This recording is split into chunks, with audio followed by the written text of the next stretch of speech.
I never thought collecting ice scrapers would land me in a courtroom.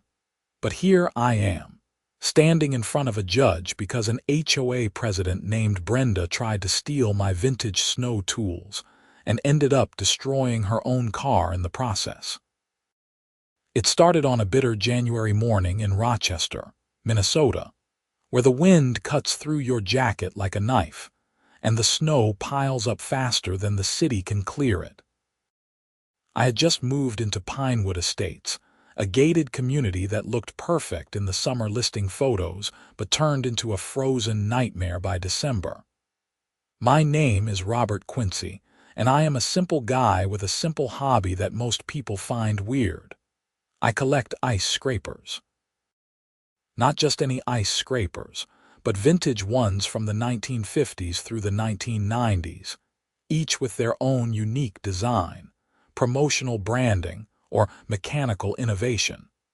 Some people collect stamps or coins. I collect the tools that helped America survive winter before heated garages became standard.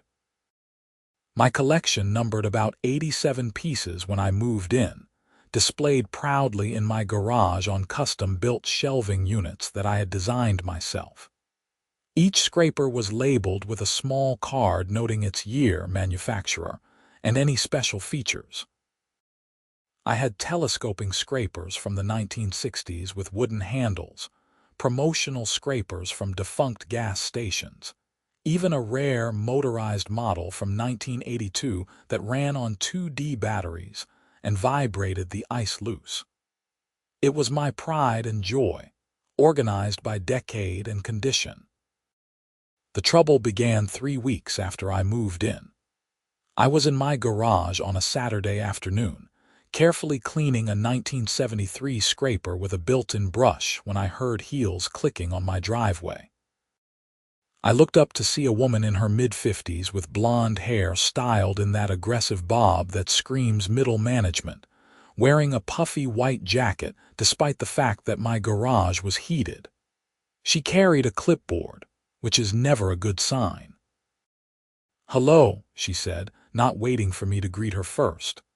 "I am Brenda Patterson, president of the Pinewood Estates Homeowners Association. I need to speak with you about several violations." I set down my scraper and walked toward her, wiping my hands on a rag. Violations. I have been here less than a month. What could I possibly be violating? She tapped her pen against her clipboard with sharp, rhythmic clicks that immediately set my teeth on edge. "First, your garage door has been open for more than 30 minutes on 6 separate occasions, which violates Section 12.4 of our community guidelines. Second, I can see from the street that you are storing what appears to be automotive refuse in plain view, which violates our aesthetic standards under Section 8.2. I felt my jaw tighten. That is not refuse. That is a curated collection of vintage ice scrapers. Each one is cleaned, maintained, and displayed properly. Brenda stepped into my garage without being invited, her eyes scanning the shelves with obvious disapproval. "Mr. Quincy, I do not care what you call it. From the street, this looks like a hoarder's garage, and that reflects poorly on our community's property values. The HOA board has invested considerable time and money into maintaining Pinewood Estates as a premier neighborhood, and we cannot have homeowners displaying junk collections in open garages." "They are not junk," I said, struggling to keep my voice level. "And I can open my garage door whenever I want. I paid $350,000 for this house." She turned to face me with a smile that did not reach her eyes. "Actually, when you purchased property in Pinewood Estates, you agreed to abide by all HOA regulations, which includes maintaining community standards. I will need you to either relocate this collection to an area not visible from the street or dispose of it entirely. You have 14 days to comply, or you will face fines starting at $100 per day." Before I could respond, she was already clicking back down my driveway, leaving a notice on her clipboard wedged into my front door. I stood in my garage, staring at my carefully organized collection, feeling a surge of anger that made my hands shake. I had done everything right. I had researched the neighborhood, read through the HOA documents, even attended a community meeting before closing on the house. Nowhere in those documents had it mentioned anything about garage contents being regulated. That evening, I pulled out my copy of the HOA guidelines and read through every single page. Section 12.4 did mention garage doors, but only stated they should not remain open overnight or during extended absences. Nothing about 30-minute limits. Section 8.2 discussed exterior aesthetics, but specifically referenced lawn maintenance, exterior paint colors, and holiday decorations. Not a single word about garage contents being visible from the street. I drafted a formal response to Brenda, citing the specific sections and explaining why my ice scraper collection did not violate any actual written rules. I delivered it to her mailbox the next morning, feeling confident that logic and documentation would resolve this quickly. I was wrong. 2 days later, I received a certified letter from the HOA attorney, a firm called Mitchell & Associates based out of Minneapolis. The letter informed me that the HOA board had voted to issue a formal warning regarding my non-compliant garage usage, and that failure to remedy the situation within 10 days would result in daily fines and potential legal action to force compliance. The letter included a newly amended version of Section 8.2 that now explicitly mentioned visible storage of collections, tools, or materials that detract from neighborhood aesthetics as a violation. They had literally changed the rules just to target me. I called an attorney the same day, a real estate lawyer named Jennifer Moss who had an office in downtown Rochester. She listened to my situation, reviewed my documents, and delivered news I did not want to hear. They can amend their rules, she explained over the phone. HOAs have broad authority to modify their governing documents as long as they follow their own procedural requirements for amendments. Did they hold a board vote with proper notice? I have no idea, I admitted. I only moved in 3 weeks ago. How would I even know if they held a vote? That is the problem, Jennifer said with a sigh. You should have received notice as a homeowner, but if they held an emergency board meeting, they might have a loophole. I can fight this for you, but HOA cases are expensive and time-consuming. You are looking at thousands of dollars in legal fees, and there is no guarantee you will win. My honest advice: just move the collection somewhere they cannot see it and avoid the headache. I thanked her and hung up, staring at my garage shelves. The principle of the thing gnawed at me. I was not doing anything wrong. I was not running a business, storing hazardous materials, or creating a nuisance. I was simply displaying a collection that brought me joy. But fighting it seemed futile, and I did not have thousands of dollars to throw at lawyers. Reluctantly, I spent the next weekend building a curtain system that I could draw across my garage shelves whenever the door was open. It was a compromise that satisfied the letter of their rule while allowing me to still access and enjoy my collection. I informed Brenda via email that I had remedied the situation and considered the matter closed. She responded within an hour. The board will need to inspect to confirm compliance.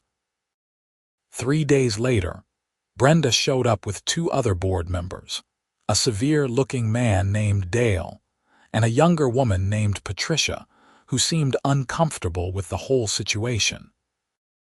They walked into my garage, examined my curtain system, and huddled together for a whispered conversation while I stood there feeling like a criminal awaiting verdict. "This is acceptable," Brenda finally announced. However, the board has concerns about the nature of your collection itself. We would like to understand what you are doing with so many ice scrapers. I blinked at her. I am collecting them. That is what collectors do. But why ice scrapers specifically? Dale asked, his arms crossed over his chest. It seems like an unusual focus.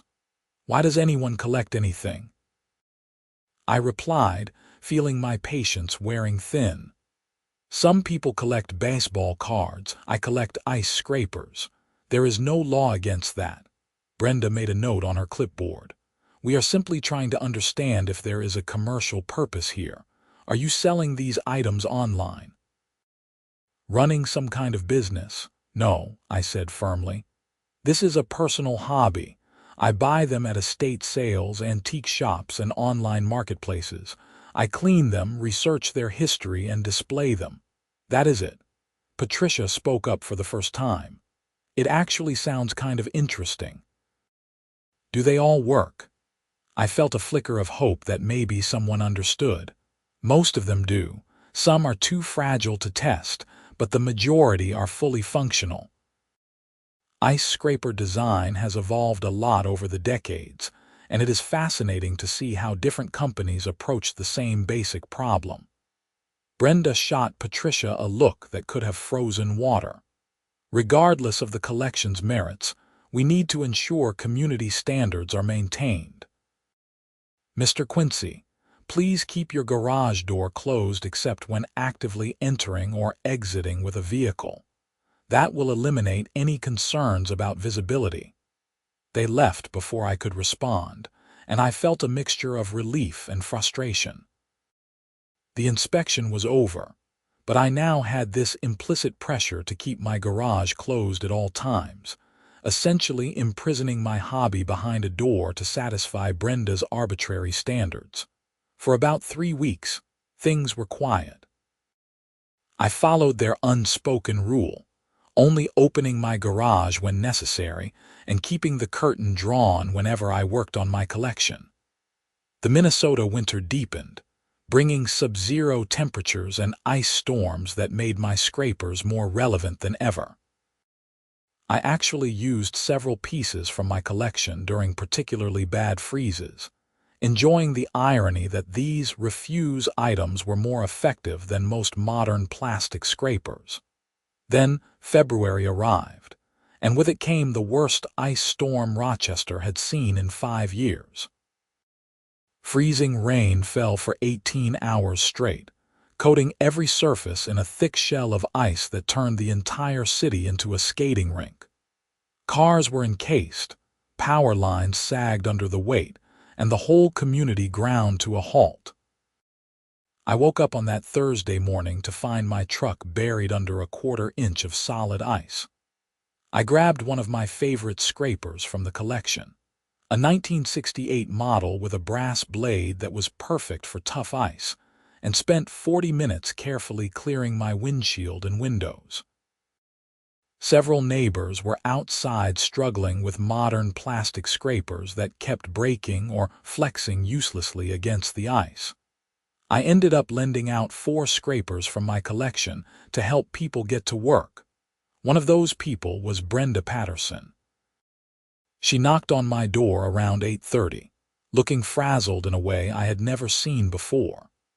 Her perfectly styled hair was covered by a hood, and her usual confident demeanor had cracked like the ice covering her Mercedes SUV parked in her driveway across the street.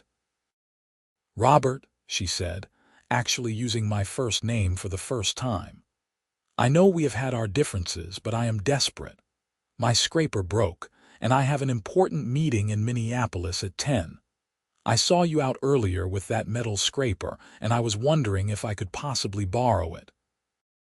I should have felt satisfaction at her needing my help, but mostly I just felt tired. "Sure," I said. "Let me get you one." I walked to my garage and selected a sturdy 1975 model with a reinforced plastic blade, good for ice but impossible to damage a windshield with if used properly. I brought it out to her and handed it over. She took it with both hands, examining it like I had handed her an alien artifact. "How do I use this?" "Just scrape at an angle, not straight down," I explained. "Let the blade do the work. Do not press too hard or you might scratch your glass." She nodded, already walking toward her driveway. "Thank you. I will return this later today." I went back inside, poured another cup of coffee, and watched through my kitchen window as Brenda attacked her windshield with all the grace of someone who had never done manual labor in her life. She was pressing way too hard and scraping at the wrong angle, but the ice was coming off, and that was what mattered, or so I thought.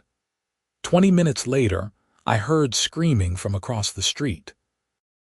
I opened my front door to see Brenda standing beside her Mercedes, holding the scraper I had lent her, her face red with fury. "Robert Quincy," she shrieked. "Get over here right now."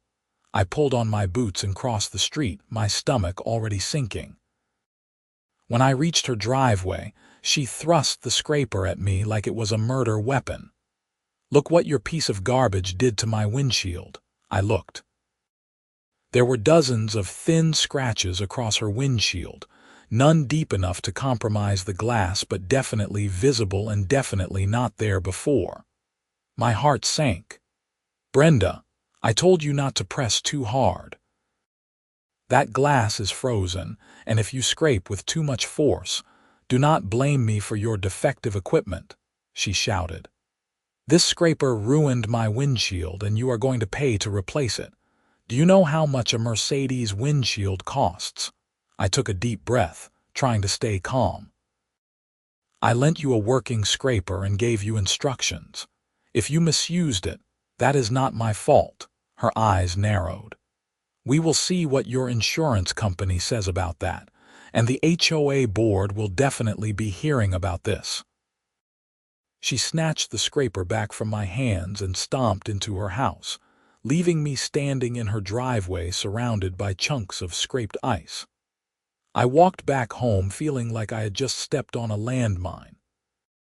That afternoon, I received an email from the HOA board calling an emergency meeting to discuss safety concerns regarding dangerous tools being distributed to community members. The meeting was scheduled for the following Tuesday evening at the community center. I called Jennifer Moss again. "She is trying to blame you for her own incompetence," Jennifer said after I explained the situation. "But that does not mean she cannot make your life difficult. HOAs can levy fines, place liens on properties, and even foreclose in extreme cases. You need to take this seriously." "What should I do?" "Document everything," she advised.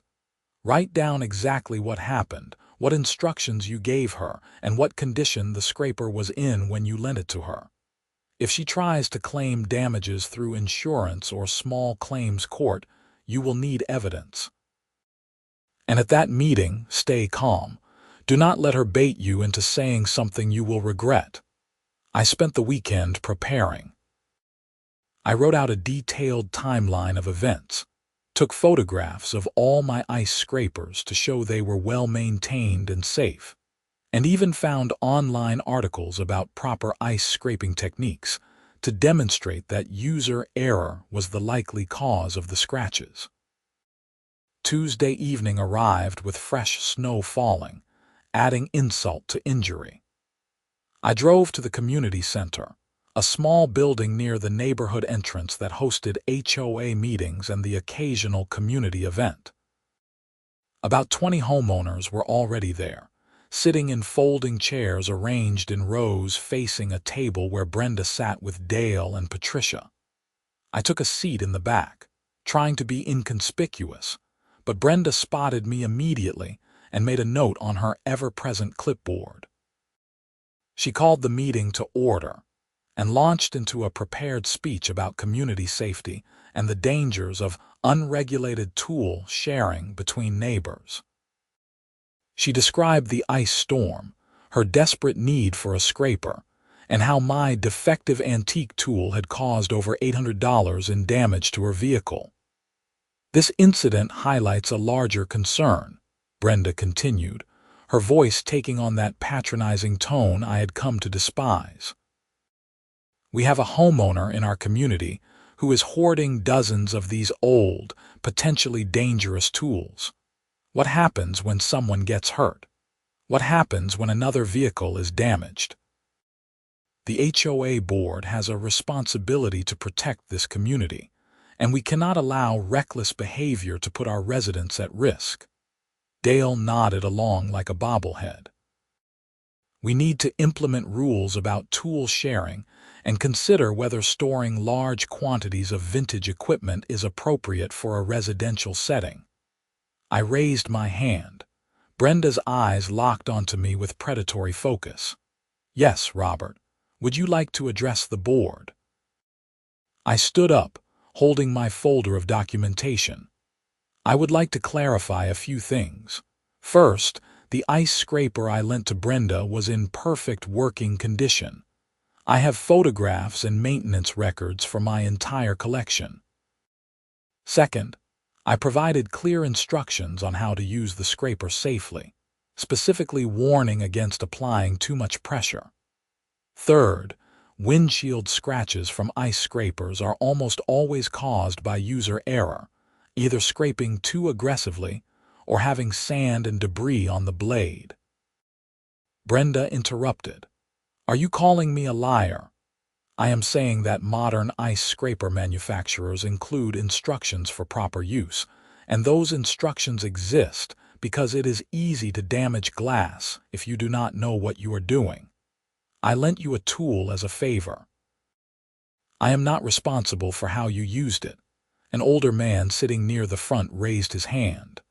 I borrowed one of Robert's scrapers during that storm too.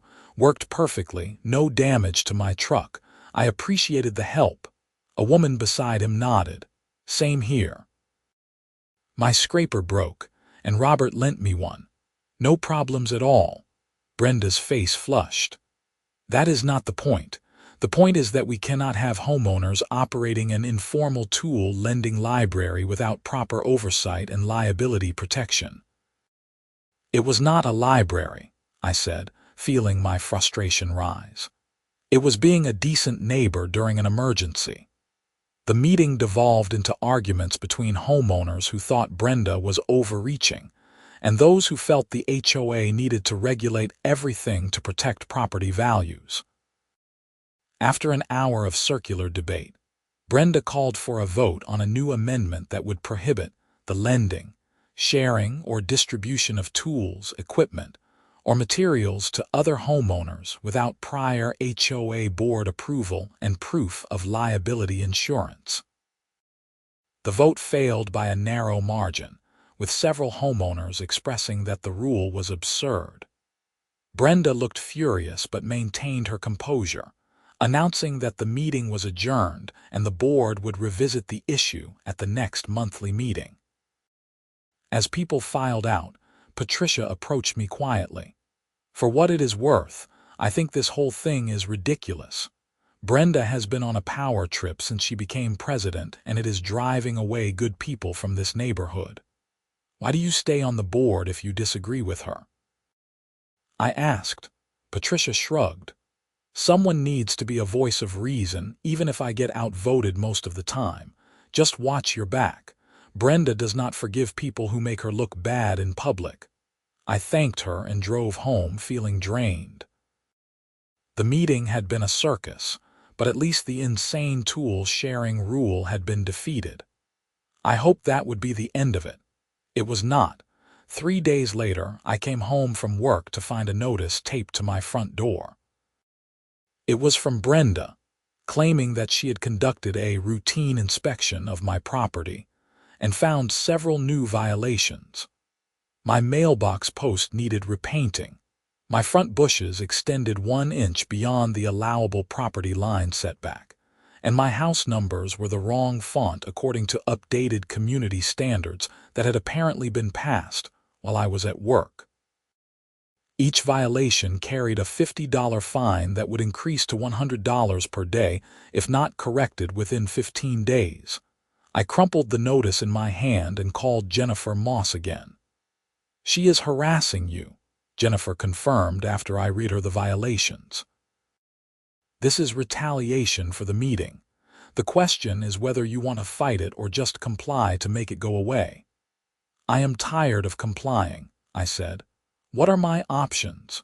You can request a hearing before the HOA board to contest the violations. If they deny your appeal, you can file a lawsuit claiming harassment and improper application of HOA rules. But again, litigation is expensive and unpredictable. I thought about my ice scraper collection, my garage I could barely use, and the constant anxiety of living under Brenda's scrutiny.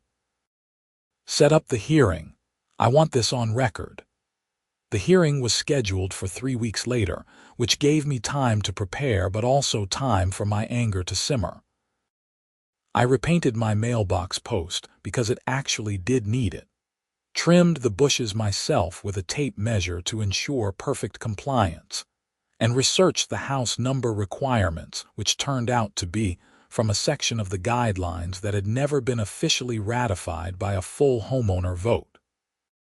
During those 3 weeks, Brenda escalated things in petty ways. She filed a complaint about my truck being parked on the street overnight, even though I had parked there because my garage was full of storage during a cleaning project and street parking was explicitly allowed in the HOA documents. She claimed my garbage cans were visible from the street on a non-collection day, even though they were in my side yard behind a fence. Each complaint came with a notice, a threatened fine, and the implicit message that she would make my life miserable until I moved away. Other neighbors started confiding in me that Brenda had harassed them too. The Johnsons 3 houses down had been fined for having a vegetable garden that she claimed was agricultural use in a residential zone. The Chens across the street received violations for their kids drawing with sidewalk chalk because it was graffiti. An elderly widower named Frank had been cited for his lawn being a half-inch too tall, even though he had hired a lawn service that measured it before every cut. A pattern was emerging. Brenda was not enforcing rules to maintain community standards. She was using the HOA as a weapon to control people and feed her own sense of power. The hearing arrived on a cold Thursday evening in late February. I showed up with my folder of documentation, photographs, measurements, and copies of the HOA governing documents with relevant sections highlighted. Jennifer had coached me on how to present my case clearly and professionally. The board sat at their table, Brenda in the center, Dale to her right, Patricia to her left. About a dozen homeowners attended, including several who had their own grievances with Brenda's enforcement regime. Brenda called the hearing to order and read the violations against me in a bored monotone, as if the outcome was already decided. Mr. Quincy, you have 15 minutes to present your defense. I stood and laid out my case systematically. The mailbox had been repainted within 48 hours of notification. The bushes had been trimmed and now measured 3 inches inside the setback line, well within compliance. The house numbers issue was based on a guideline amendment that had never been properly ratified and therefore was not enforceable. I have copies of the HOA meeting minutes from the past 2 years, I said, holding up a stack of papers. The house number font requirement was proposed in August of last year, but failed to receive the 2/3 majority vote required for guideline amendments. It was listed as tabled for future discussion and never revisited. Therefore, it cannot be used as the basis for a violation. Brenda's expression did not change, but I saw Dale and Patricia exchange glances. Furthermore, I continued, I have documented evidence that I have been subjected to a pattern of harassment since the February ice scraper incident. I have received 9 violation notices in 3 weeks, while neighbors with similar or identical situations have received none. I believe this constitutes selective enforcement and retaliation, which violates the HOA's own bylaws requiring fair and uniform application of all rules. I presented a chart I had made showing my violations compared to similar situations throughout the neighborhood. The Johnsons' garden was cited, but the Martins 2 streets over had an identical setup with no violations. My street parking was cited, but 6 other homeowners regularly parked on the street with no consequences. The pattern was undeniable. Several homeowners in attendance started murmuring agreement. Frank stood up without being called on. "She cited me for a garden hose being visible in my side yard," he said, his voice shaking with anger. "A garden hose. I am 72 years old and I have lived here for 12 years without a single problem until she became president." Brenda banged her hand on the table.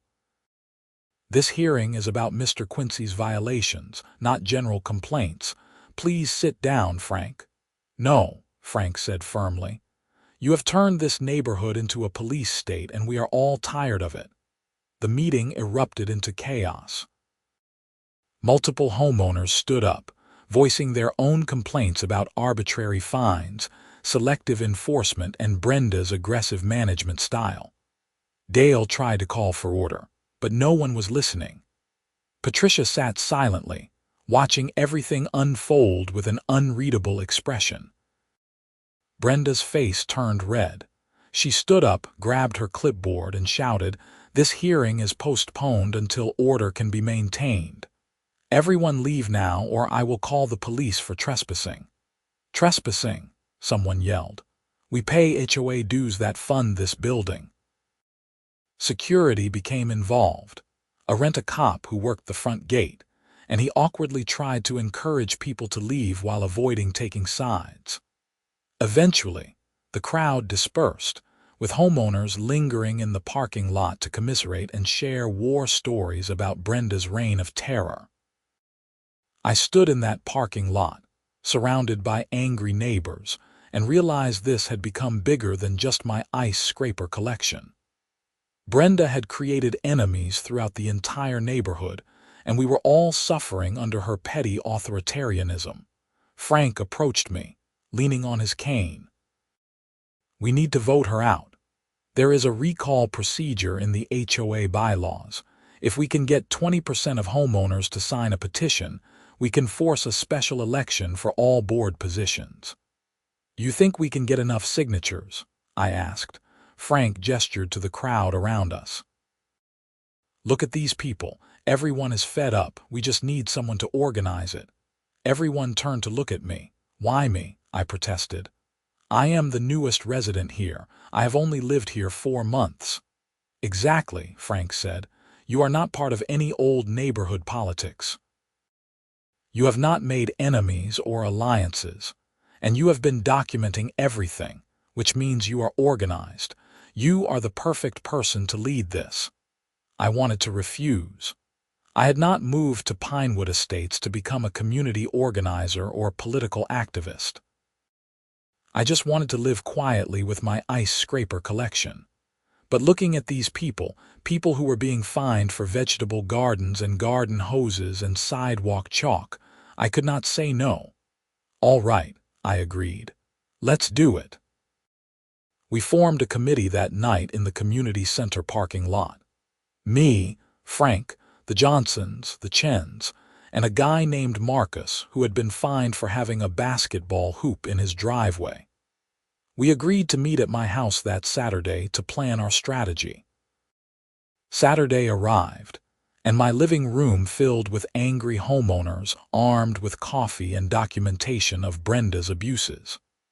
We spent 4 hours drafting a recall petition, compiling evidence of selective enforcement, and creating a door-knocking schedule to gather signatures. The recall process required signatures from 20% of the homeowners, which meant we needed 42 signatures out of the 208 homes in Pinewood Estates. It sounded achievable until we calculated that we would need to knock on at least 100 doors to account for people who supported Brenda or did not want to get involved. We divided the neighborhood into zones and started canvassing the next day. The response was overwhelming. Homeowners had stories I could not believe. Brenda had fined someone for having their garage door open while unloading groceries because it took longer than her arbitrary 30-minute limit. She had cited a family for excessive noise because their teenagers were laughing in the backyard at 7 in the evening. She had threatened to fine a woman for hanging a bird feeder because it attracted wildlife, even though bird feeders were explicitly allowed in the guidelines. Within 5 days, we had 68 signatures. We had far exceeded the requirement, and momentum was building for real change. I delivered the petition to the HOA board on a Friday afternoon, handing it directly to Dale since Brenda refused to answer her door. He took the document with a grim expression. "You know this is going to get ugly," he said. "It is already ugly," I replied. "We are just trying to fix it."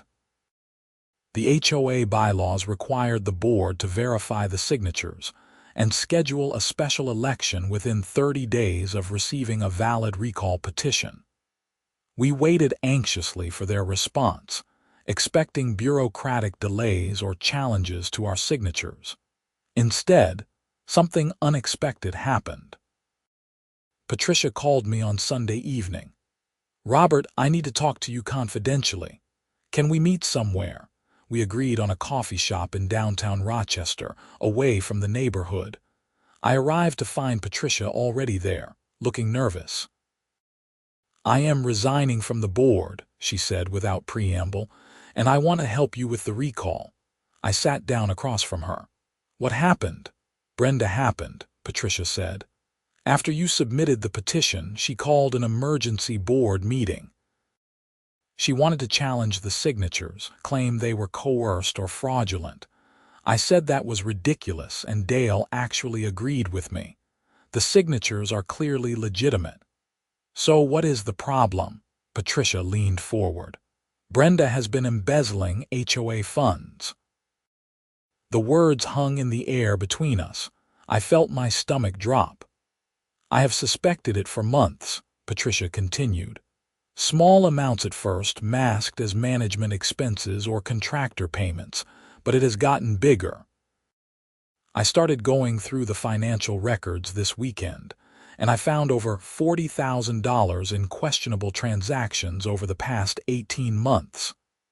"Have you told anyone?" "Just you," she said. "I am not sure what to do. If I go to the police without concrete proof, Brenda could claim it is retaliation for the recall. But if I wait, she might destroy the evidence or transfer more money." I thought about Jennifer Moss. "I know a lawyer who might be able to advise us. Can you make copies of everything you found?" Patricia nodded. "I already did. I have bank statements, invoices, email correspondence, everything. I will give it all to you, but then I need to officially resign from the board. I cannot be part of this anymore." We met the next day, and Patricia handed me a thick envelope containing months of financial documentation. I immediately contacted Jennifer Moss, and she referred me to a criminal attorney named David Chen who specialized in financial fraud cases. David reviewed the documents and confirmed what Patricia had suspected. The evidence showed a clear pattern of embezzlement. Brenda had been writing checks to fake contractors, inflating expenses for legitimate services and pocketing the difference. The total amount stolen exceeded $50,000. "This is a felony," David explained in his office. "We need to take this to the police, but we should coordinate with the HOA's attorney to protect the association's interests. This is going to be a major scandal." I felt sick. What had started as a fight over ice scrapers had uncovered actual criminal activity. Brenda was not just a petty tyrant. She was a thief. David contacted the Rochester Police Department and arranged a meeting with their financial crimes unit. I provided all the documentation Patricia had given me, along with my own records of the selective enforcement and harassment. The detective assigned to the case, a sharp woman named Detective Sarah Reeves, took everything seriously. "We will need time to investigate," she said. "Do not confront Mrs. Patterson or let her know you are aware of the financial irregularities. If she suspects we are looking into her finances, she might try to hide or destroy evidence." The next 2 weeks were surreal. On the surface, the HOA recall process moved forward. The board verified our signatures and scheduled the special election for March 28th. Candidates began declaring their intention to run for board positions. Marcus and Frank both filed to run, along with several other homeowners who wanted to bring accountability to the neighborhood. Meanwhile, beneath the surface, the police investigation was gathering momentum. Detective Reeves obtained search warrants for Brenda's personal bank accounts and interviewed contractors whose names appeared on suspicious invoices. Several confirmed they had never worked for the HOA or had been paid significantly less than the amount shown in the records. I tried to maintain my normal routine, going to work, organizing my ice scraper collection, and avoiding Brenda as much as possible. She seemed to sense that something was wrong. She stopped issuing violation notices, and I rarely saw her outside her house. Then, on March 15th, everything came to a head. I was at work when my phone rang with an unknown number. I almost did not answer, but something made me pick up. "Mr. Quincy." It was Detective Reeves. "I want to give you advance notice that we are executing a search warrant at Mrs. Patterson's residence this afternoon. Given your involvement in bringing this matter to our attention, I thought you should know. The arrest will likely make the local news." I thanked her and sat at my desk in shock. Brenda was actually going to be arrested. This was really happening. I left work early and drove home, where I found several neighbors gathered on the street watching as police vehicles surrounded Brenda's house. Officers went inside with boxes to collect evidence while Brenda stood on her front lawn, handcuffed and screaming about false accusations and conspiracies. She saw me watching from my driveway, and her eyes locked onto mine with pure hatred. "This is your fault," she shrieked. "You and your garbage collection. I should have had you evicted when you first moved in." An officer guided her into the back of a police car while she continued screaming. The entire neighborhood watched in stunned silence as the woman who had terrorized us all was driven away. The local news covered the arrest that evening. "HOA president arrested for embezzlement," ran the headline, with details about the investigation and the amount stolen. The story mentioned the recall petition and interviews with homeowners describing Brenda's aggressive enforcement tactics. My phone exploded with calls and texts from neighbors, reporters, and even people from other HOAs who had their own horror stories to share. I declined all interview requests and tried to process what had just happened. The special election went forward as scheduled on March 28th. With Brenda's arrest dominating everyone's minds, voter turnout was the highest in Pinewood Estates history. Marcus, Frank, and 2 other reform candidates won seats on the new board. Their first action was to vote to suspend all pending violation fines and conduct a comprehensive review of the HOA's enforcement practices. Brenda's criminal case moved through the court system over the following months. She initially pled not guilty and tried to claim the missing money was legitimate expenses, but the evidence was overwhelming. In June, facing the possibility of a trial and lengthy prison sentence, she accepted a plea deal. She pled guilty to felony embezzlement and was sentenced to 3 years in prison, followed by 5 years of probation. She was also ordered to repay the full amount stolen plus restitution fees. The new HOA board worked to repair the damage Brenda had caused. They revised the guidelines to clarify enforcement procedures, implemented a formal appeals process for violations, and established financial oversight with quarterly audits. They even organized a neighborhood barbecue to rebuild community spirit. At that barbecue in July, Frank approached me with a beer in hand. "You ever think about running for the board yourself? You would be great at it," I laughed. "No thanks. I have had enough HOA drama to last a lifetime. I just want to enjoy my house and my ice scraper collection in peace." "Speaking of which," Frank said, "whatever happened to that scraper Brenda borrowed? The one she claimed damaged her car? I had actually forgotten about it in all the chaos." "I have no idea. I assume the police took it as evidence or something." Frank shook his head. "That is not the end of the story. You need to hear this." He led me over to Dale, who had not run for re-election but still lived in the neighborhood. Dale was talking with a group of homeowners about the early warning signs they should have noticed about Brenda's behavior. "Tell Robert about the spatula," Frank said. Dale looked uncomfortable. "I probably should not, but I guess it is all over now. When the police searched Brenda's house, they found dozens of ice scrapers. Apparently, she had become obsessed with your collection and had been buying them online, trying to build her own." I stared at him. "You are joking." "I wish I was," Dale said. "She had them in her basement, still in their packaging. The detective mentioned it in passing, said it was strange. But here is the thing that made me laugh. The scratches on her windshield. They were not from the scraper you lent her." "Then what caused them?" Dale actually smiled. "She had been using a metal spatula from her kitchen to scrape ice before you lent her the proper tool. That is what scratched her windshield. But she blamed you because she was embarrassed and wanted an excuse to go after your collection. The police found the spatula in her car with ice residue and glass scratches on the edge." I felt a wave of vindication wash over me.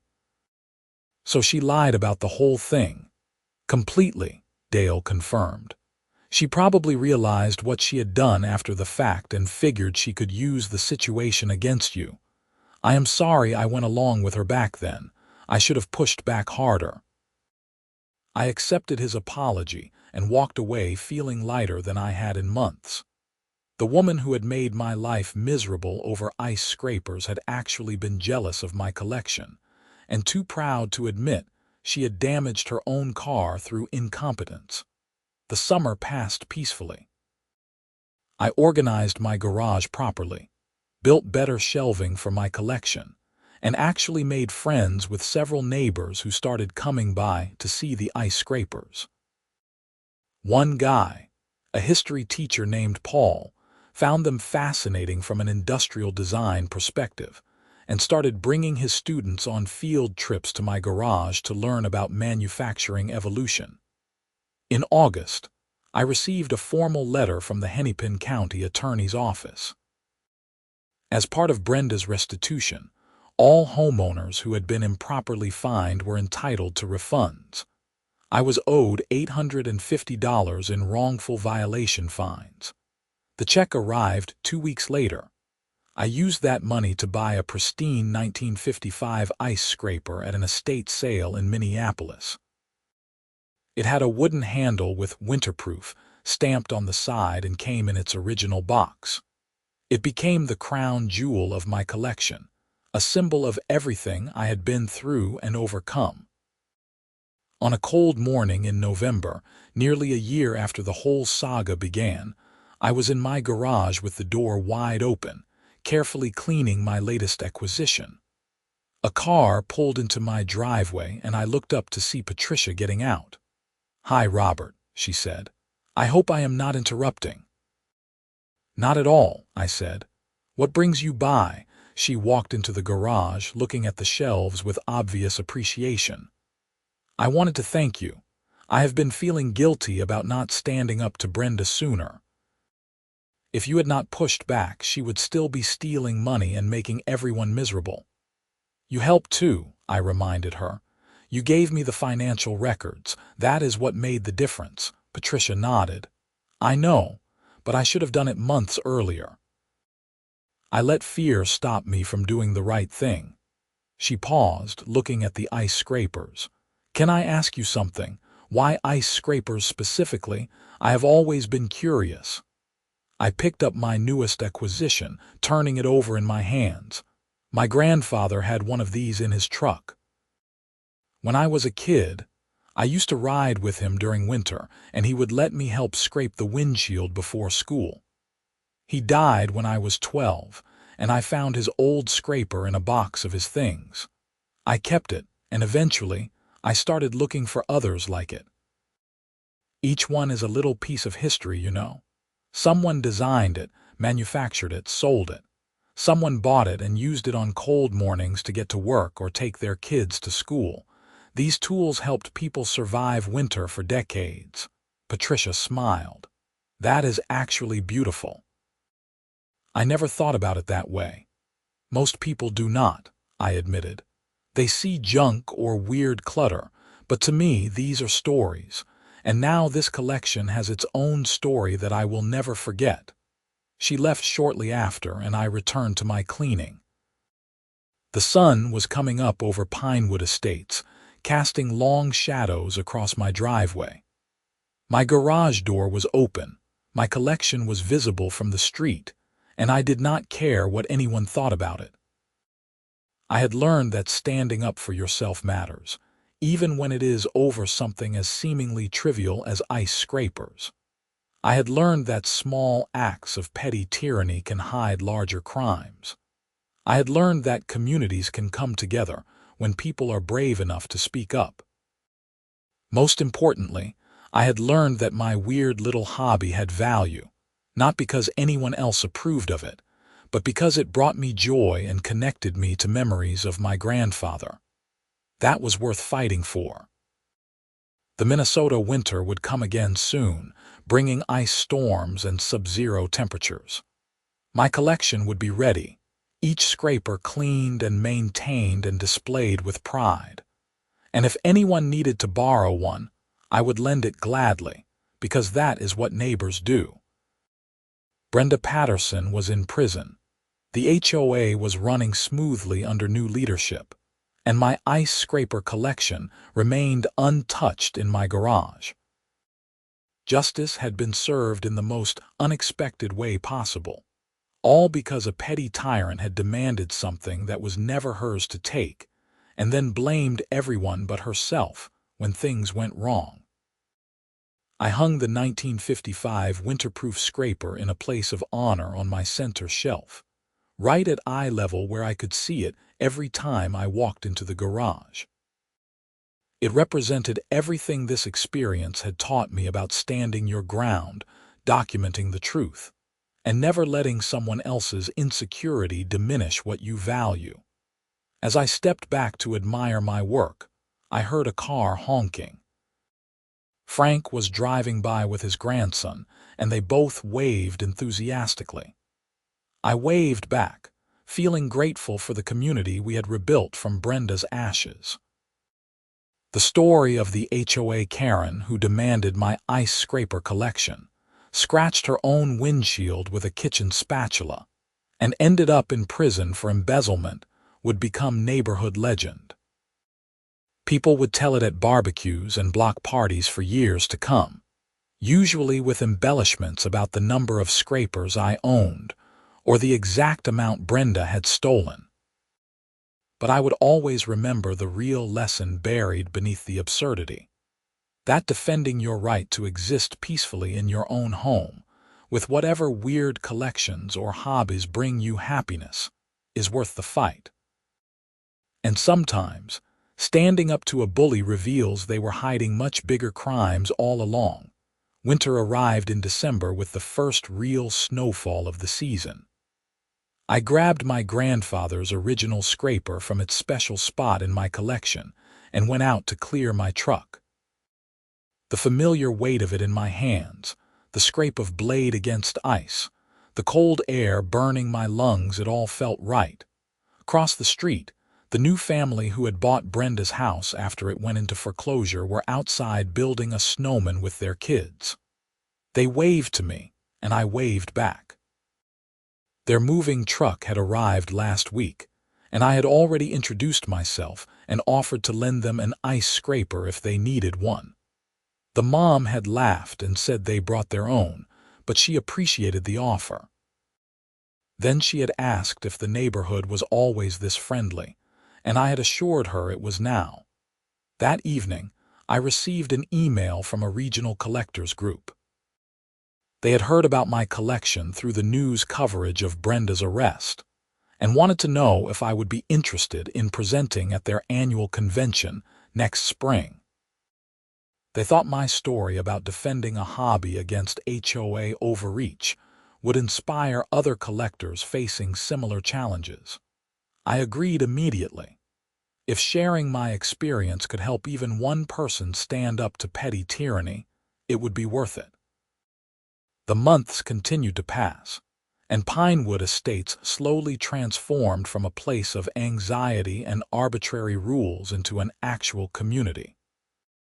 The new board approved the Johnsons' vegetable garden, removed the house number font requirement that was never properly ratified, and established clear guidelines for how long garage doors could remain open, which turned out to be as long as you want because it is your garage.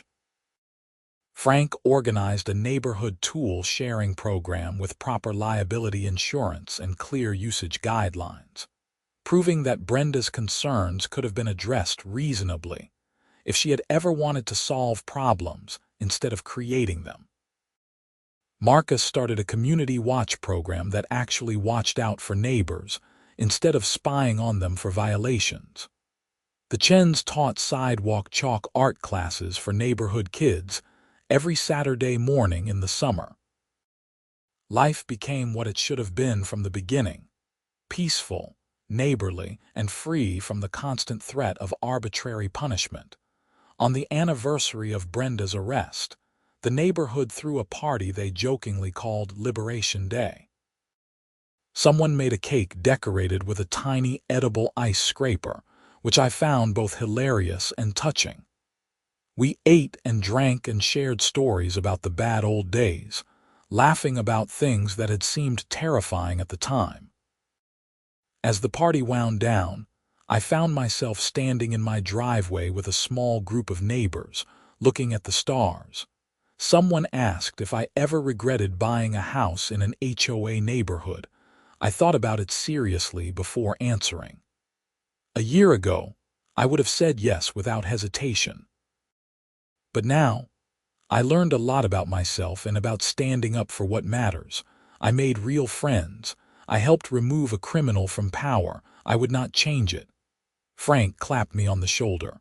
Besides, where else could you have gotten such a good story out of your ice scraper collection? Everyone laughed, and I had to admit he was right. My weird hobby had inadvertently exposed financial crimes and freed an entire neighborhood from tyranny. That was a better origin story than most comic book heroes could claim. The legal proceedings finally concluded in late spring. Brenda had served her first year in prison, and the restitution payments had been distributed to all affected homeowners. The HOA's insurance covered most of the stolen funds, and the new board had implemented financial controls that would prevent similar theft in the future.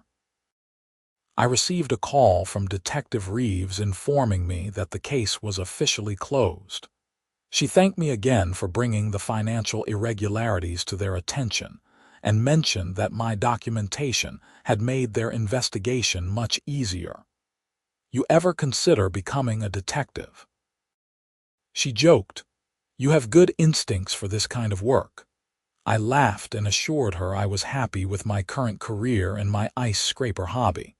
She wished me well, and that was the end of my involvement with law enforcement.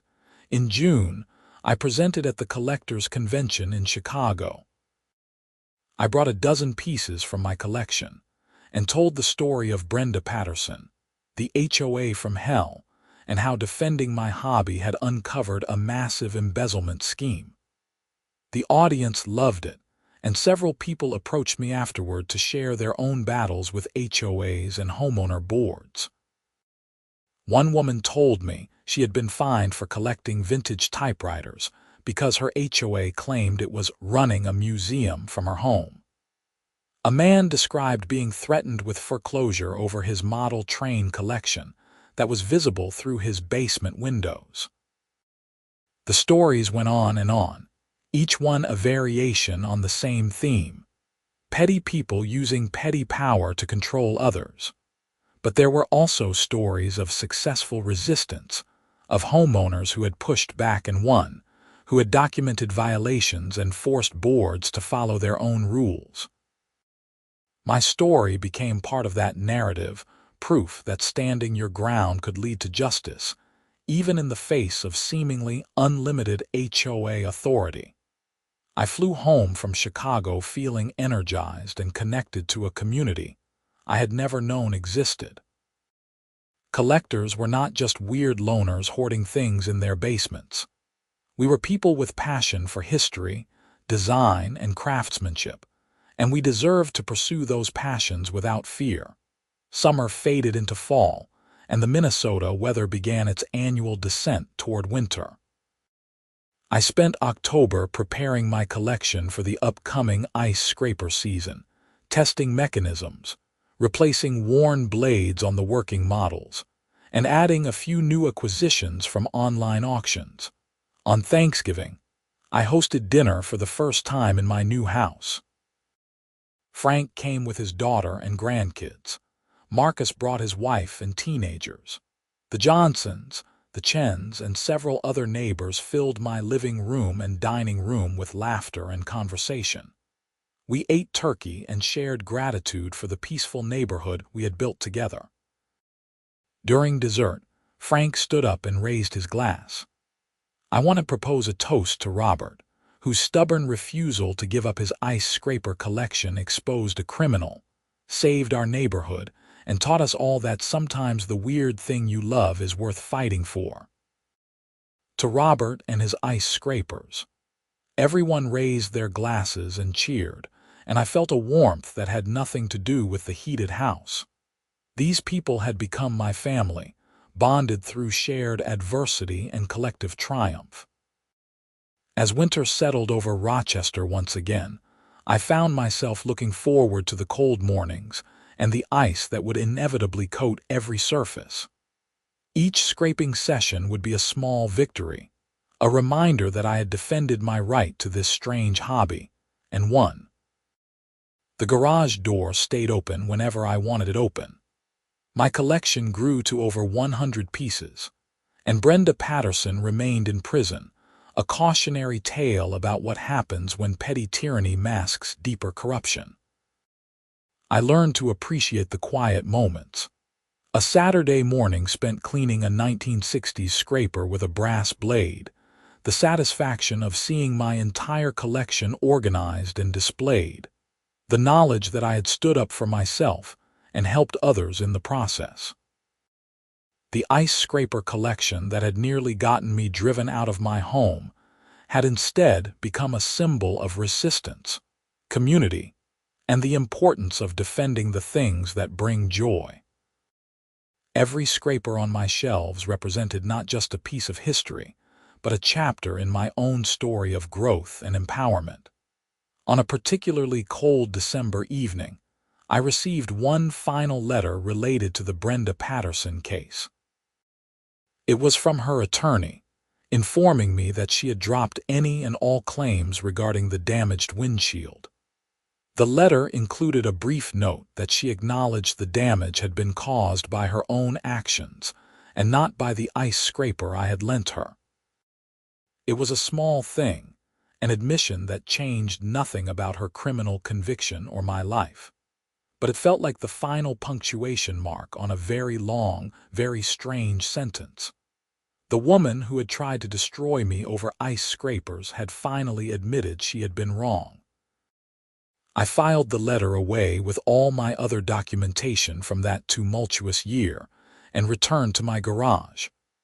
A new acquisition had arrived that afternoon, a 1951 model with a wooden handle and original packaging. I carefully opened the box, examined the pristine scraper inside, and added it to my collection. The garage door was open. The neighborhood was peaceful.